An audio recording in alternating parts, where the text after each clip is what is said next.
Hello there everyone, it's Carol from the Crafty Emporium. I have an array of things on my table today. Before I get into this side of things, all of this, I just want to talk to you about this book. Now, quite a few people were asking me where I got it from, and I actually got it from a local shop called Boys. They are local to Yorkshire, I believe, and so I got it from there. They were 50p a book. Now, you can get these in Hobbycraft as well, but try any local stationers and stuff if you actually want to use the book. Don't feel that you have to use the book, because the front cover is just a piece of card. Now, if you remember what I said about the subscription pack, you got 3 pieces of card in there, or 3 different types of card in there. You got a black one, a craft one, and a white one.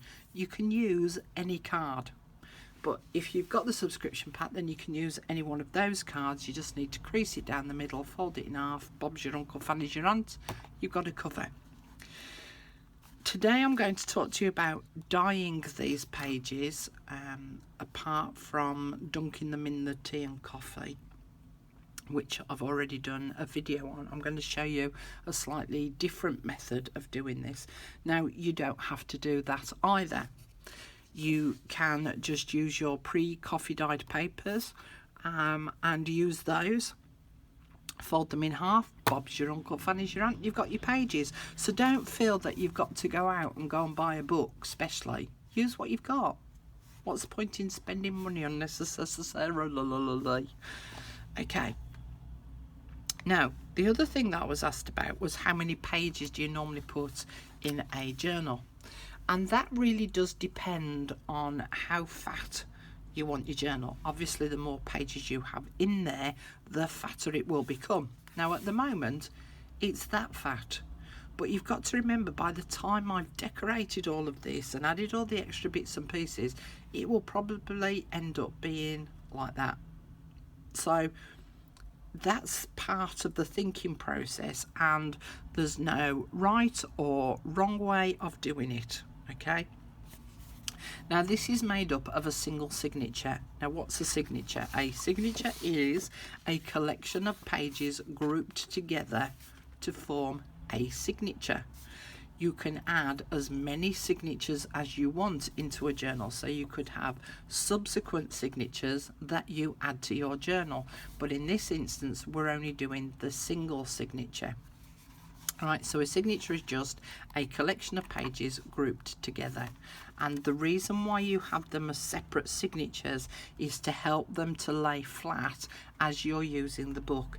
So if you look at any textbook that you've got, if you look really close at the spine part, you will see that it's made up of a selection of signatures. Now, most signatures use sort of between 5 and 8 pages, or 5 and 8 sheets, I'm going to say, of paper. And they tend to put more signatures in the bigger the book, because it does help them to lie flatter. So rather than keep stuffing pages and pages and pages into the signature, use less. Less is more in this instance. Now, there's 10 sheets of paper in here, and I'm just going to flatten that out on my chest. So there's 1, 2, 3, 4, 5, 6, 7, 8, 9. I'm sure there was 10. Anyway, regardless, 10 sheets of paper. So this, I was trying to explain this on my Facebook group verbally last night, and it's quite difficult to, or written, it's quite difficult to explain it in the written word. You have a sheet of paper. It has a front and it has a back, so therefore it has 2 sides. We're going to fold it in half. So we now have 4 pages. 1, 2, 3, 4. So when you hear people who have got 30 pages in their journals or 40 pages in their journals, it doesn't mean that they've used 40 sheets of paper. So they've used, say, for 40 pages, they've used 10 sheets of paper, which is the front, the back, and either side. Okay, so if we imagine 1, 2, 3, 4, times that by 10, because we've got 10 sheets of paper, that gives you 40 pages. All right, so as I say, when you hear people talking about a quantity of pages that they've got, divide it by 2 because they've folded it in half, and divide it by 2 again because that's the front and the back, and that will give you an idea of how many sheets of paper they've actually used. Now, they can be full sheets, or they can be half sheets, or they can be paper bags. Some people include the likes of a paper bag to the number of pages that they've got within their journal. It doesn't automatically follow that they're referring to the single sheets, but that will become more apparent as we go on to create the journal itself. So what I want to do is, I didn't want these pages to be completely tea dyed or completely coffee dyed, because of the theme that I've chosen, which is the country diary of an Edwardian lady. They're quite subtle in the colours that she uses, subtle and pretty, and so if I use coffee dyed paper, that would be too strong a look. So I'm going to use tea dyed within this journal. But again, I didn't want the whole page completely covered in tea. I wanted it to be even more subtle than that, because I actually like the colour of this paper. It's not a stark white, it's an off-white. All right. So I'm going to give you a little bit of a different method for dyeing your papers. It is more laborious. That's rather a big word for me on a morning, isn't it? Laborious and tedious. But it creates a different effect. So it's up to you to find out which effect that it is that you like. Right, now I'm just going to put these to one side for a moment, because I just want to talk to you about a couple of other things. Now, what we can do is we can use our distress inks or any other water-based inks. You can't do this technique that I'm going to show you with your ink-based ones. So, like your StazOns, no, don't work, because we're using water and the ink needs to be reactive to water. All right. The other thing that I'm going to demonstrate with is the distress spray stain. Alright, so I'm going to demonstrate with that one.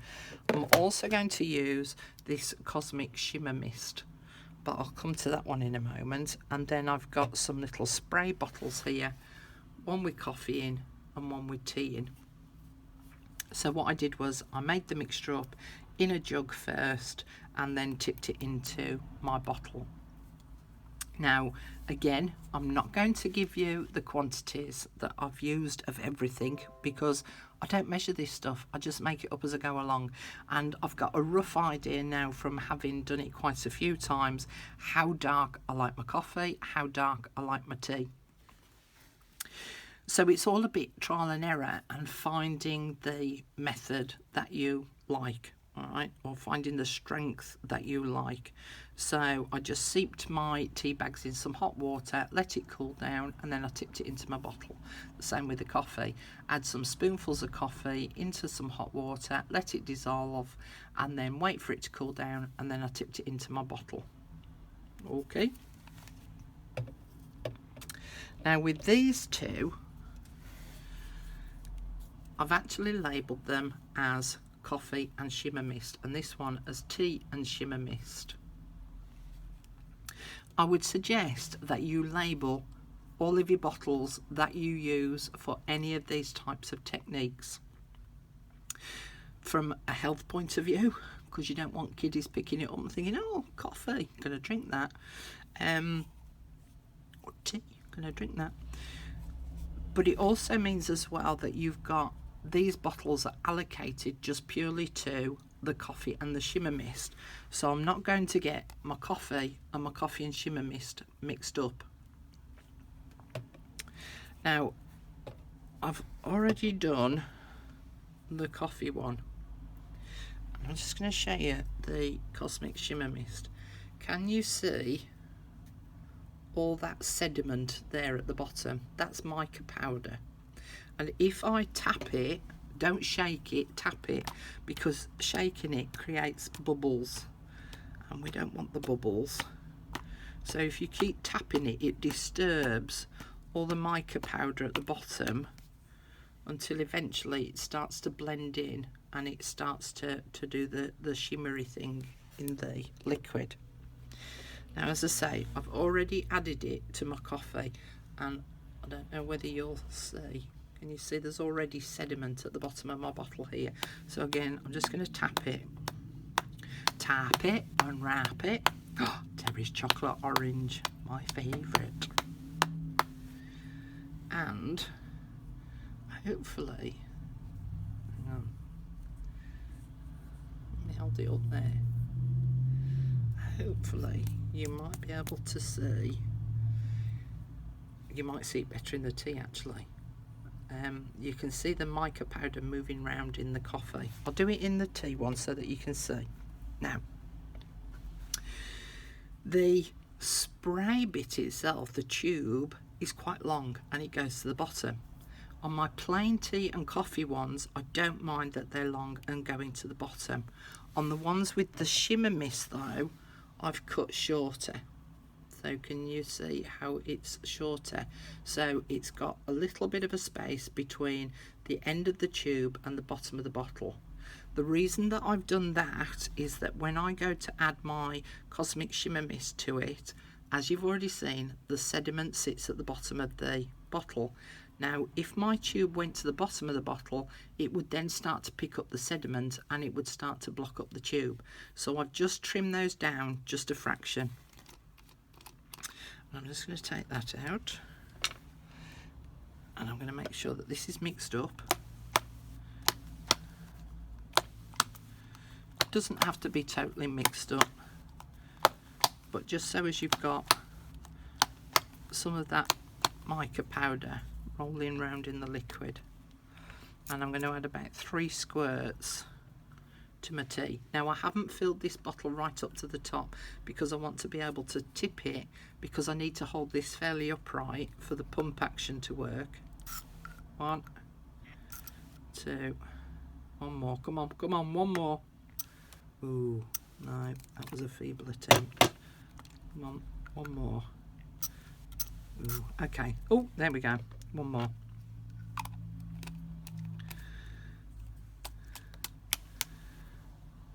So, can you now see all that shimmer moving around? It's the term that I use is frizzling, because it always looks like it's going frizzling away. It's not a real word. Made it up. But to me, you see, that's frizzling now. Love a bit of frizzle in my tea. So, I've now got my tea and water and my shimmer mist, and my coffee and water and my shimmer mist. So they're all now set up. Now, the other thing that I would suggest to you is, for any of these things that you have a go at experimenting with, do yourself a selection of tag cards like this and use a variety of different cards and papers to see the effect, because different cards and papers will create different effects because it depends on how the paper was made and the materials that were made within it. And you need to remember that paper is made up of fibres, so it's tiny little pulpy pieces that have been sort of all settled together, and they're all interwoven and all locked together.